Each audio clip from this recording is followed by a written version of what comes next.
The job of Prime Minister is not defined in the Constitution. There's no JD, and it's as big or as little as you choose to make it.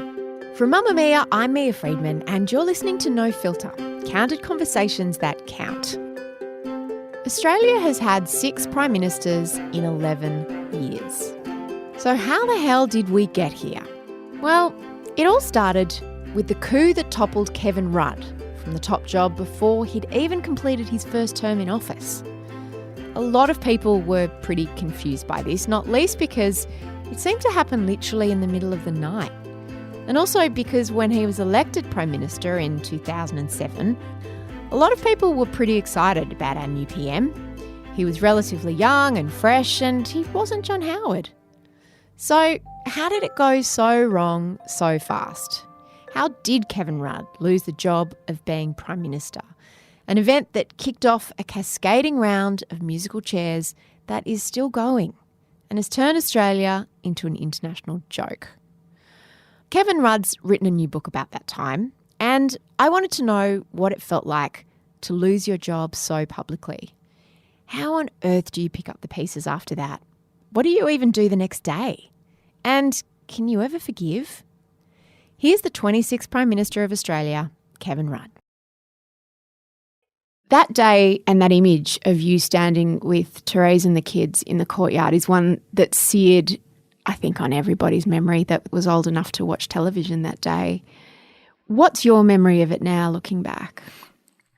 The truth is, we'd not long come back from the caucus room meeting where I'd stood up and said that I now feared for the future of our party because the cancer of what I'd seen in the New South Wales right of our party had now been transferred to Canberra for the future.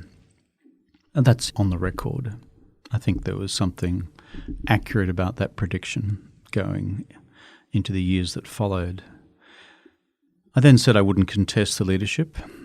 I then left the room and went back and with Therese and the kids sat down. I think it's the first time we actually cried because up until then we'd been more shocked and stunned by a pretty direct act of betrayal the previous night when nobody, either Gillard or Swan, had the decency to provide a warning or a show cause or whatever. So then we're sitting there and we're in a fairly fragile state. And then my chief of staff comes in and says, mate, we've got to front the media. I said, we do? And he said, yeah. And I said, is it what you do? And he said, it's what you do. So I went and sat at the desk and I got out a scrap of paper, wrote 5 or 6 things on it about what we'd done. And then I said, okay, gang. I said, we're off. And because the whole press gallery was assembled. It's an interesting thing when you then walk out in the full glare of every television camera known to man and woman and lights, camera action on a cold June day. What I noticed in the eyes of the most hardened of the press gallery was that they were full of tears because they'd seen the brutality of what had just unfolded. Really hard people. Even Dennis Shanahan from The Australian was crying, for God's sake, because I think they were just taken by the brutality of it. I hope I've been able to demonstrate to you that this has been a very busy 2.5 years. These reforms will endure into the future and make Australia, I believe, a fairer and better place. The whole press conference was such a moment of humanity because so much of it, and shock, because so much of it had happened literally overnight behind closed doors, and people sort of switched on their television and they didn't even know that was possible to depose a sitting Prime Minister. I think that's why the word coup has stuck, because it caught everybody by surprise, including me.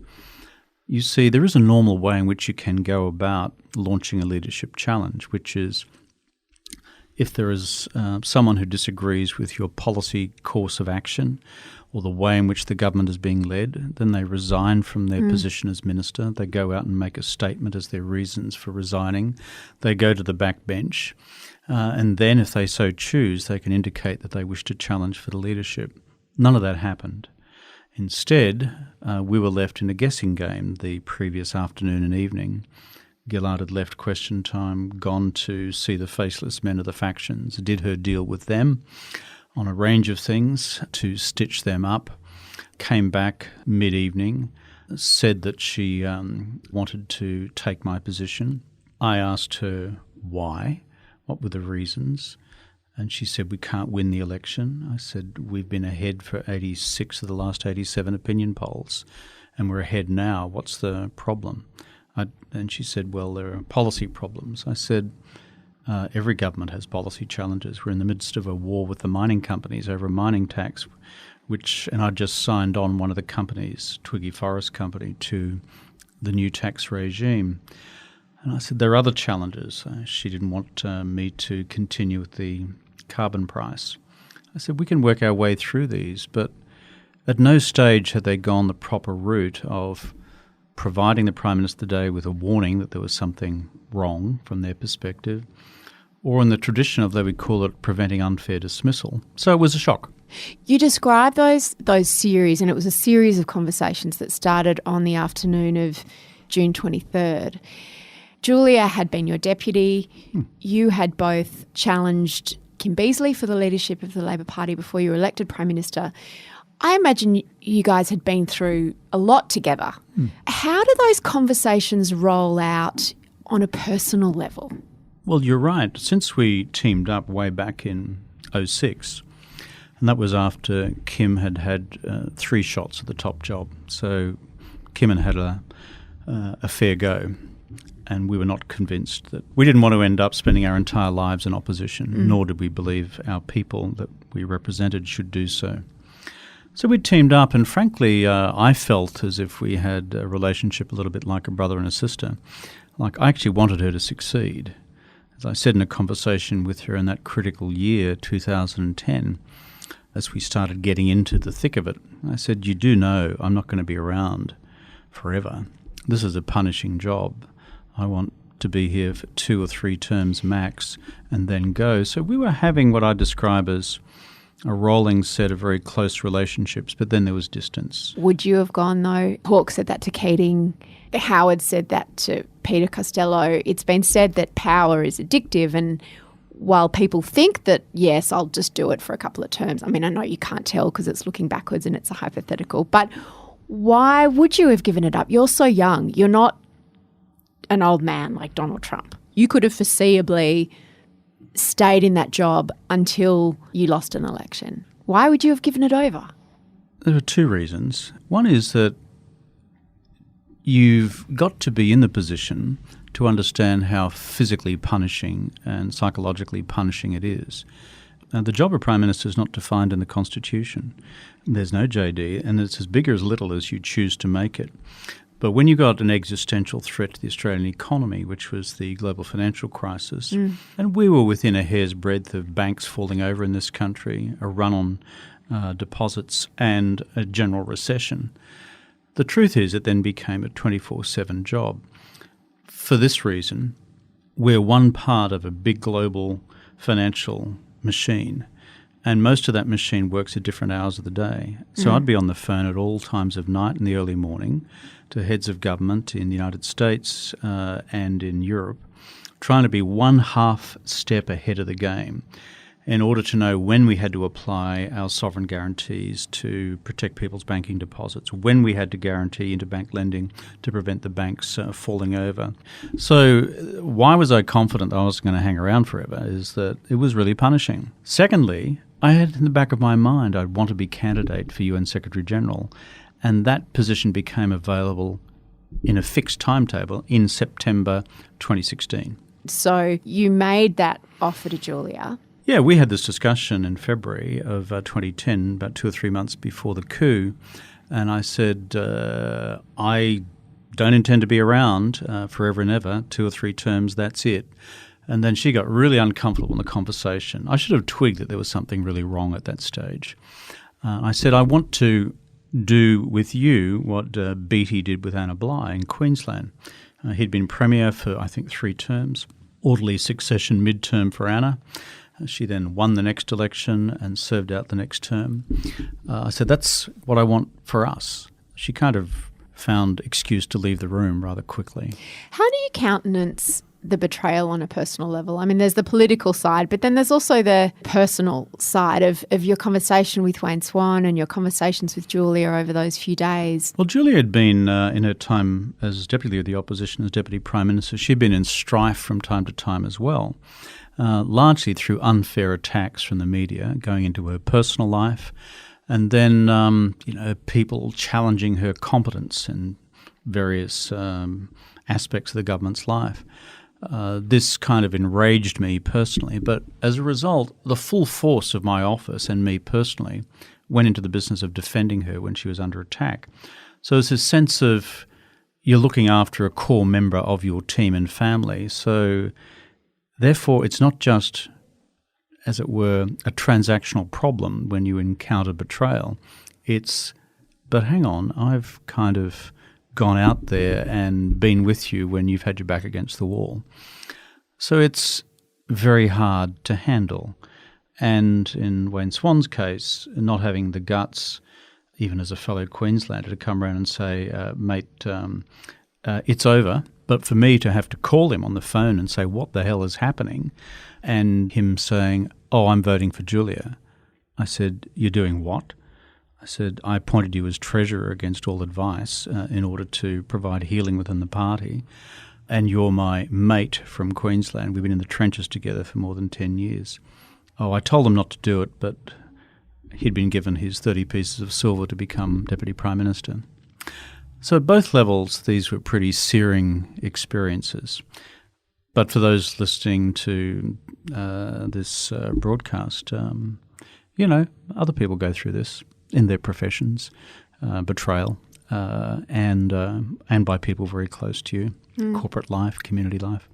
But it's tough. That scene in the courtyard has been replayed 3 times since then in, 5, 6 years or 7 years. The numbers start to blur. But you've no doubt watched those press conferences from Julia Gillard to Tony Abbott and now Malcolm Turnbull.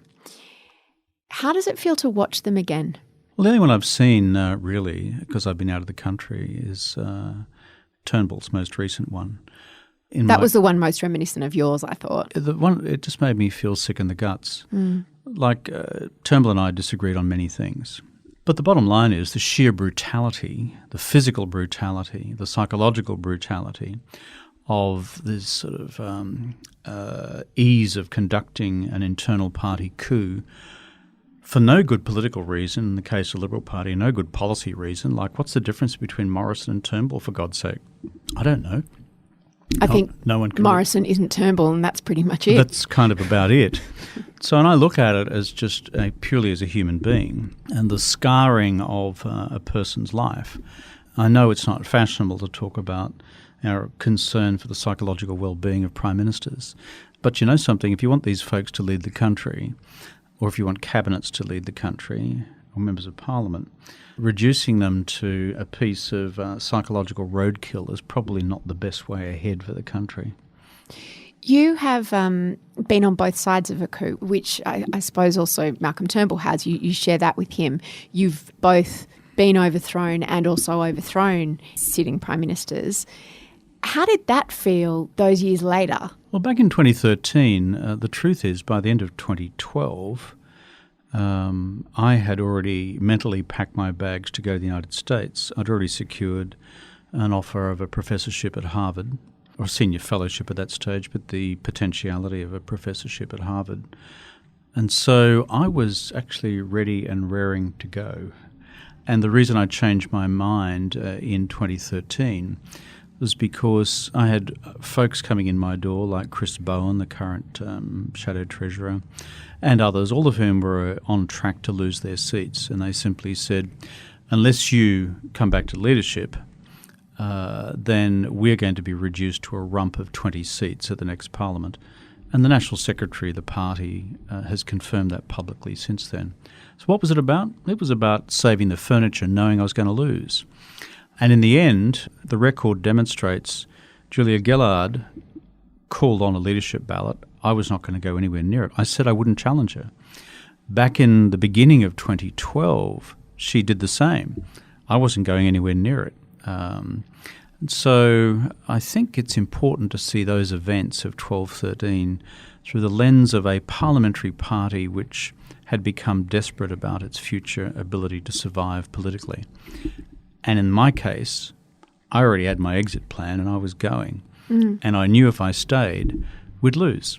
The question was, by how much? I suppose there's two ways to do it. There's after you lose the leadership, you exit stage left, or do you stay in Parliament? And if you do stay, and you've taken both options, how can you be anything other than bitter? In my case, because I had a solid job to do, which was as Foreign Minister of Australia, I was fully engaged and enjoyed it thoroughly. And if you look carefully, as documented in this book, at what happened when Julia withdrew confidence in me as Foreign Minister, forcing me to resign, I did not at that stage challenge her. She then called on a leadership ballot. It's important to put that into context. And the other thing is, remember, the problem with Julia's government was she said prior to the 2010 election, there'll never be a carbon tax under a government that I lead. Then she broke that promise fundamentally, and she was crucified from that point on through breaching her solemn undertaking to the Australian people. On Prime Minister staying in politics, therefore, if you have something substantial to do in a portfolio, then yes. If you're simply going to simmer away on the back bench, then no. And on Abbott, the giant wrecking ball of Australian politics, a wrecking ball when I was Prime Minister, vicious in his misogyny towards Julia Gillard, standing outside or in front of that sign which said "ditch the bitch," as if this was some great sort of attestation of masculinity in Australian politics, then running into a series of internecine fights with Turnbull, and then backing Dutton. And this person, Tony Abbott, is the single most destructive human being that our political process has thrown up in decades. And it's partly a product of personality. Abbott has nothing positive to say about anybody. Answer this question. What is the one positive thing that Abbott has ever argued for that he then subsequently legislated or brought into being? I can't think of one. He gave Prince Philip a knighthood. Well, that was great. I thought that was well worth it. Like, that made everything else worthwhile, I thought. But he didn't even promise to do that beforehand. What he did promise was this parental leave scheme, which was supposed to be bigger than Ben-Hur. That was weird. And with a 2% levy on. But I think he knew he would never get that through, so it was just a thought bubble. But my point is, there is nothing positive which Abbott actually said, this is what I must do, and this is what I then did in political life. The logistics of going from being Prime Minister to not being Prime Minister when you're still in the Parliament, what's that like? You don't have your office anymore. What happens to your staff?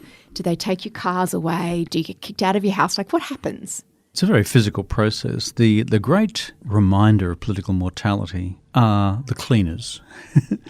And you know you've lost office when suddenly cleaners arrive at your office to clear you out. Yeah, because I was talking to someone who worked for Malcolm Turnbull, and I was talking to her, the week that he lost office, and I didn't realise it was so quick and so brutal, the physicality of it. In my case, after Gillard's coup, she had her staff inspecting the office within an hour of the vote to work out who would go into which office. And this was before she was sworn in. And we were told we had to be out by the end of the day. So we did. We had to clear out, I had a staff at that stage, I think of 43. So you clear out the entire office. All of these staff have lives. They have, in many cases, families. Do they all lose their jobs immediately? They all lose their jobs. And so Therese and myself then went into immediate counselling mode with 43 staff, many of whom don't have somewhere else to go, and trying to support them into new employment. We try to find positions with them with other ministers who remain friends of ours, or in the private sector, or wherever, because you have a pastoral responsibility. Then there's the minor thing that in our case, we then had brought our 15-year-old, Marcus, our youngest guy, to Canberra, interrupted his high school in Brisbane. He's therefore by this stage into year 11, 12, and we're supposed to rip him out again to take him back to Brisbane. So we've got to sort all that out. So we end up saying, no, we've got to find a rented accommodation in Canberra within a week so that he's got somewhere to be, so he's still at school. Throw all your stuff into storage somewhere and maintain a sense of public dignity and private dignity. While you're being followed by paparazzi. Do you still have security? We had personal detail for probably 2 or 3 weeks afterwards. But, I mean, I don't blame the Australian Federal Police for that. No, it's no one's fault, but it's more just like having to come to grips with so many things and so much change while you're trying to process it all. No wonder it's taken you 5 years to write John it all Howard's down. last request of me, after he lost his seat and he lost the 2007 election, I thought was a strange one, but I then understood it. He asked if he could use one of the government's VIP aircraft to bring he and Jeanette back from Canberra to Sydney once they left the lodge. I said, fine. Like, it's the last thing on my mind. I said, take as long as you like to move out of lodge. You've been there a long time. You've got stuff. Take as long as you like to move out of Kirribilli, which is exactly what I said to Julia Gillard when she left the Prime Ministership. And she took several weeks. We took several days. But then I understood that once you've physically exited the lodge and exited your Prime Ministerial office and you've dealt with 43 distressed staff and tried to be as caring and supportive as possible, you then have to go to Canberra Airport and sit in the lounge, and on that particular night with half of the assassination squad who had just taken me out. That's what you had to do? Yeah. And with a number of them seeking, shall I say, the consolations of the secular confessional by saying, mate, it wasn't personal. And I always remember Nicola Roxon rolling up to Therese and saying, Kevin was always very nice to me, and I'm so sorry about what's happened. Except they weren't. How did Therese keep it together during that time? The honest thing is... Because sometimes it's harder for the onlookers and the family and the loved ones. Well, Therese is a formidably strong human being and has been since the day we first met and the day we were married. One of the things I've always loved about her is that she's her own person. And she found it really tough because if you're the Prime Minister's partner, then you don't have a formal opportunity, as it were, to speak publicly. I had that, and so she was always mindful of not becoming the centre of attention. So I think what is a little disempowering for partners of Prime Ministers is not having a public voice. Yeah, it leaves them voiceless, doesn't it? It can. I mean, she, like Lucy Turnbull, are women of extraordinary, formidable success. Capacity. And capacity. Speak before groups of thousands anywhere around the world as she does. And extraordinarily successful in her own right. Well, she's a Lucy successful Turnbull. corporate in her own right. And I think she's found that really hard to deal with, but with great resilience. She continued with her business. She continued to grow it for several years after that around the world, having been forced to sell her Australian business before I became Prime Minister as a cost of political office, if you like, something she'd built up over the previous 25 years. And then eventually sell the business globally. So she's extraordinarily successful in her own right. But she's human like me. So when you get ripped into, as she does indirectly through me or sometimes directly, the truth is these things hurt.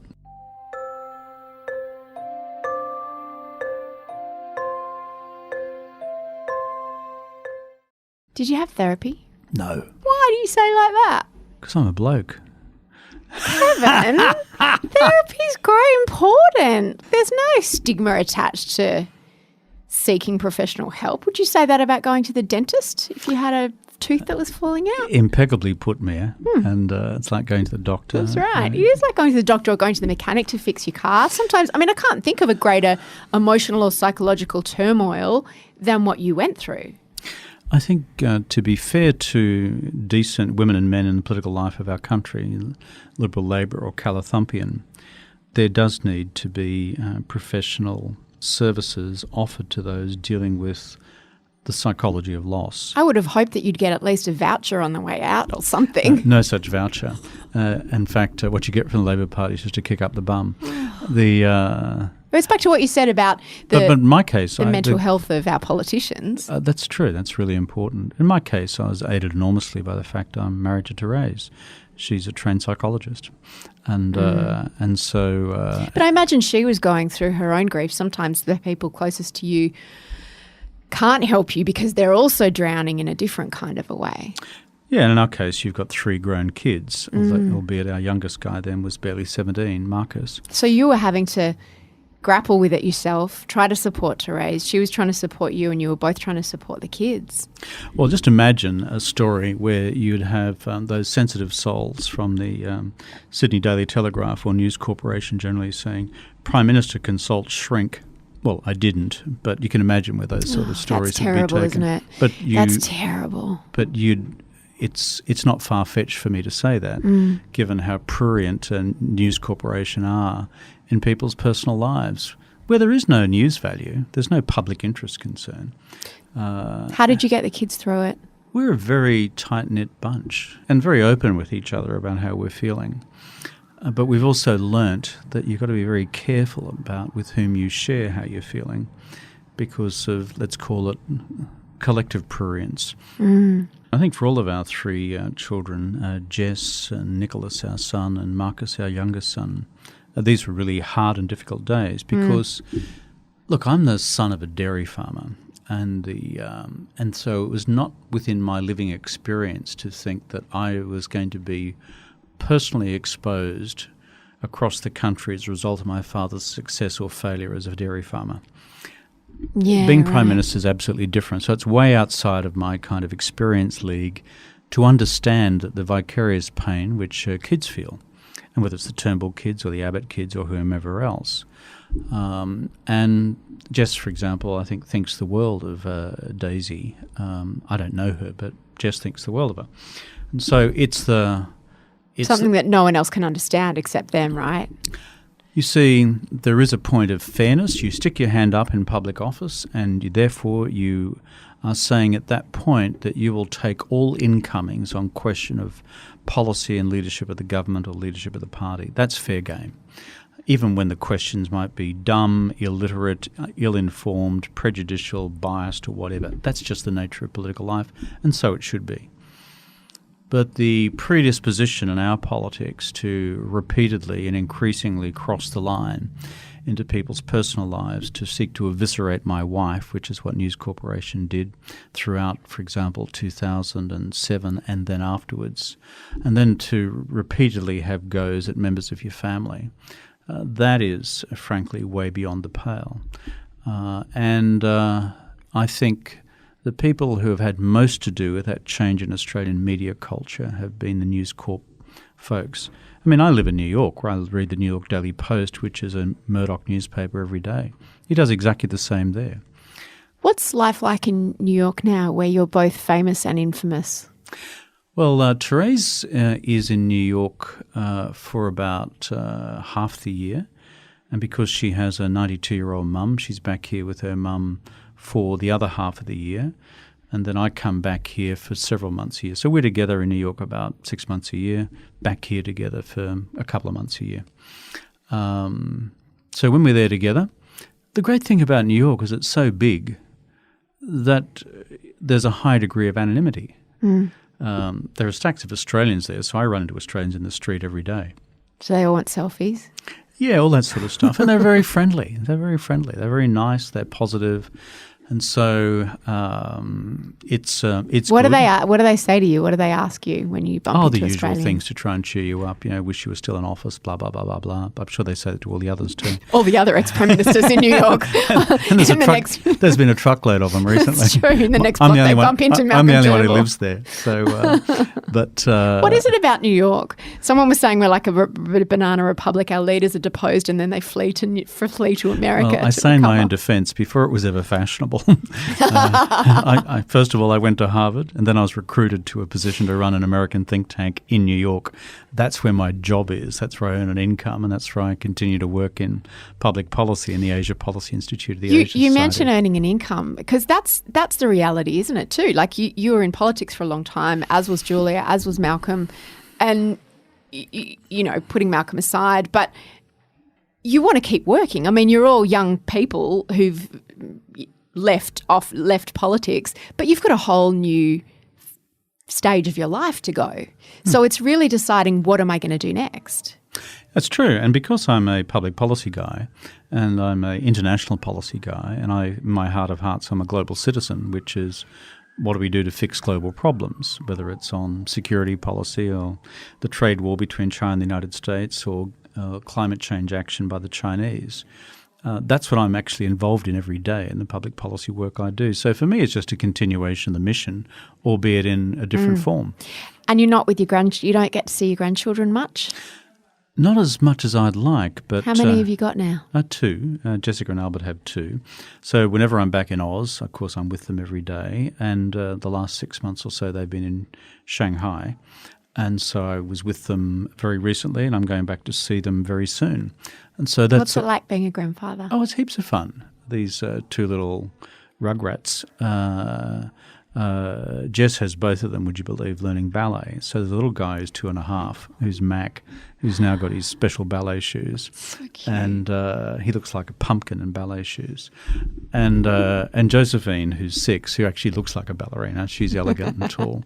I bet Mac, it's a whole new generation, Kevin. Mac won't be worried about going to therapy when he gets older if he needs it. This is the new way. I grew up in Queensland, in the country, in Bjelke Peterson's period. I'm sorry. That's kind of my scar tissue. You're quite religious. Did you find solace in your faith during the last few years? That's true. I mean, I'm what you describe as small R religious, small C Christian.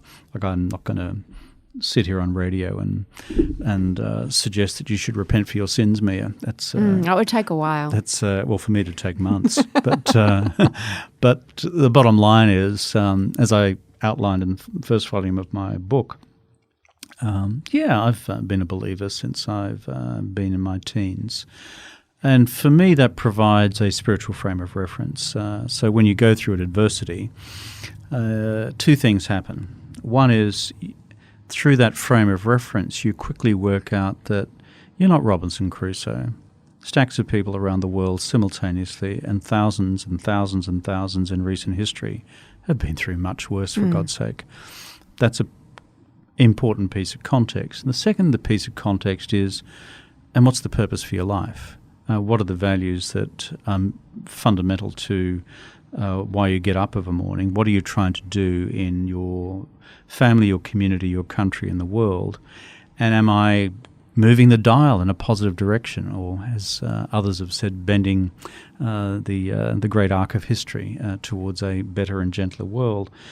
So if you've got those 2 things kind of as your frame of reference, it lifts you out of the rut of how you feel, which can be like SHIT cubed, as you know from your own experience, and most people know from their own experience. There's nothing particularly heroic about it, but I think being spiritually inclined helps place these challenges in life into a broader context. So without faith, but in my case, without family, I'm not sure whether I would have come through. Kevin Wright, I wish you happiness, and I also wish you therapy. Just because, not because I think you need therapy, just because I think everyone can benefit from therapy. I think that it's just like everyone can benefit from doing exercise. On behalf of Australian blokes, I'd just like to say I've noted your recommendation. I'll take that as a comment. Thanks for listening to No Filter this week. You can find Kevin's book, The PM Years, at Apple Books. Just go to apple.co/Mamma Mia. You know, Lee Sales did a post about how her young son saw the book on her coffee table, and he said, "The PM Years, is that just a book about what he was like in the night? Is there one also about what he was like in the day?" It's a very good question. You can find out more about our interview with the 26th Prime Minister at mamamia.com.au/no-filter. And if you're after another show to listen to, you can check out my interview with another former PM, Malcolm Turnbull. Remember him? He gets candid about how he and wife Lucy met. When we went to interview him, he even showed us his wedding photos. He got all kind of giddy when he was talking about her and how they hooked up. Next week, a complete change of pace. Single mother of 9 daughters, Daniela Rule. No Filter is produced by Eliza Ratliff. I'm Mia Friedman, and I'll see you on Mamma Mia.